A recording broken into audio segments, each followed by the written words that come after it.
Amados irmãos, quem vos fala aqui é o pastor Adenilson Berto. Nós vamos, neste momento, ouvir uma experiência que uma enfermeira teve com um paciente que ela cuidava e que estava vivendo os últimos momentos de vida aqui na Terra. Vamos ouvi-la em nome do Senhor Jesus Cristo.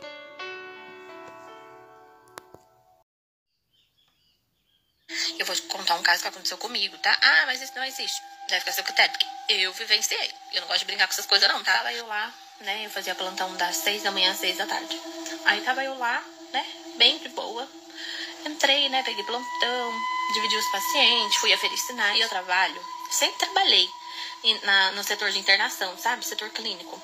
Então, assim, ficavam os pacientes críticos. Mas, assim, não era tanto, né? Porque os mais críticos estavam na UTI. Mas descia alguns, porque às vezes a UTI estava lotada, então descia alguns pro nosso setor. E aí, eu peguei um paciente e tal, né? Viu os sinais vitais dele, tava assim... Gente, tava totalmente rebaixado, tá? Aí eu fui lá, né? Avisei a enfermeira nossa.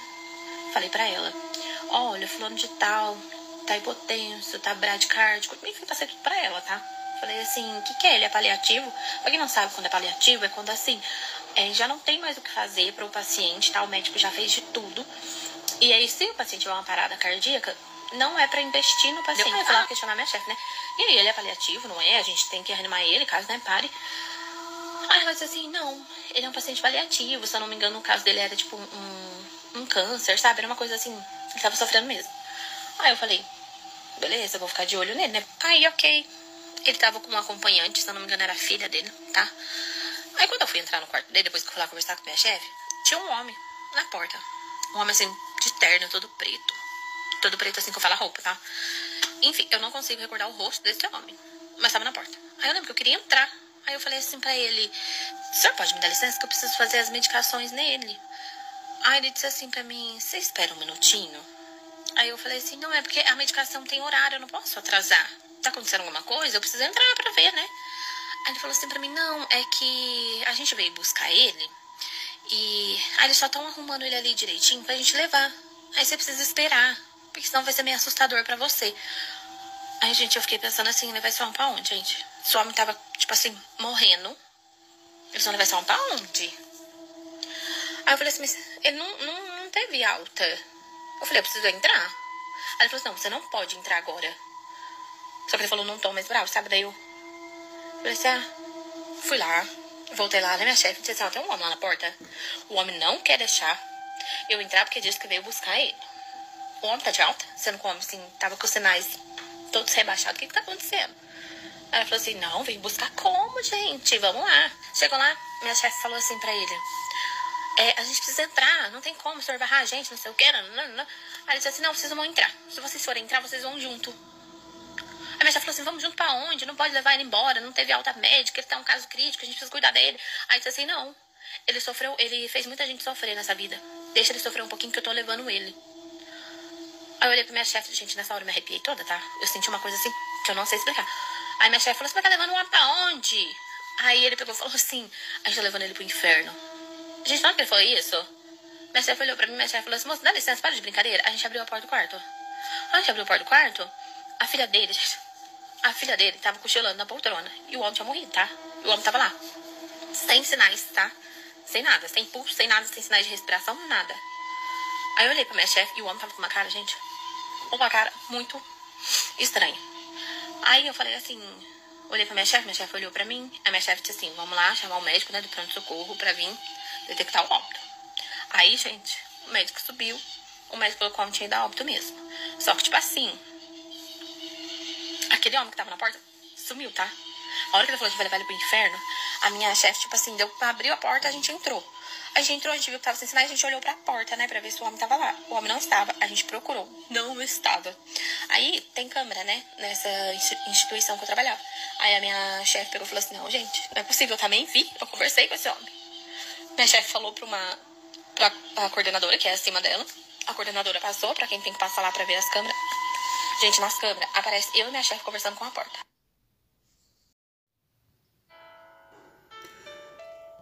Os irmãos ouviram, irmãos, que testemunho forte. Uma coisa muito interessante nesse testemunho é que a enfermeira viu, ouviu, conversou com este homem que estava em uma fórmula humana, mas era um demônio. Porque os demônios têm poder para se transformar em forma de homem, assim como os anjos da parte de Deus também têm este poder. E ali eu notei que ele falou uma coisa muito interessante. Ele falou: eu vim buscá-lo para levar para o inferno. Tem pessoas que não acreditam que o inferno existe, mas as Escrituras afirmam isso. Vamos conferi-la no livro de Apocalipse, capítulo 20, e o versículo de número 13. Olha o que diz: e deu o mar os mortos que nele havia, e a morte e o inferno deram os mortos que neles havia, e foram julgados cada um segundo as suas obras. Então, segundo o Apocalipse, o apóstolo João falou que há pessoas no inferno. E o inferno vai ter que dar os mortos que nele há, para que essas pessoas venham ser julgadas segundo as suas obras. Por isso que é importante fazer o bem, andar na presença do nosso Senhor, do nosso Criador, nosso Pai eterno.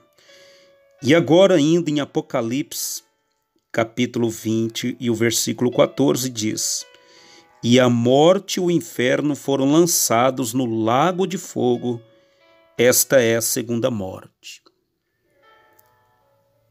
Então, ainda o fim não é no inferno. O fim é o lago de fogo. Porque a morte e o inferno serão lançados no lago de fogo, segundo Apocalipse, capítulo 20, versículo 14, como lemos, dizendo que esta é a segunda morte. Então a pessoa morre aqui na terra, é a primeira morte. E depois a segunda morte é quando a pessoa fica totalmente distante do Criador, é lançada ali no lago de fogo, um lugar de eterno tormento. E por fim, para nós se livrarmos do inferno, do lago de fogo, o que devemos fazer? O que está escrito aqui em Apocalipse, capítulo 20, versículo 15. E aquele que não foi achado escrito no livro da vida foi lançado no lago de fogo. Um dia vai ser procurado o nosso nome no livro da vida para o julgamento. Se o nosso nome estiver no livro da vida, nós teremos a vida eterna. Se o nosso nome não for encontrado ou achado, escrito no livro da vida, a este mesmo será lançado no lago de fogo, conforme diz Apocalipse, capítulo 20, e o versículo 15.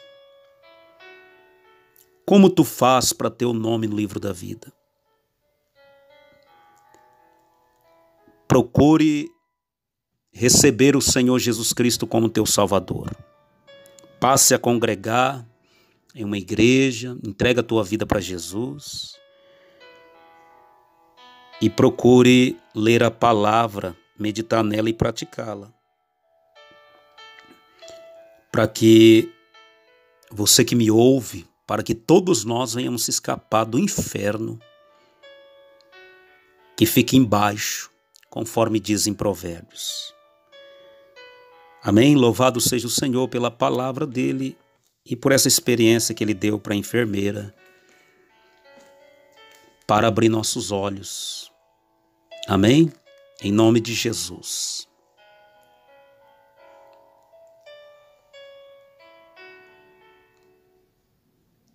Deus te abençoe.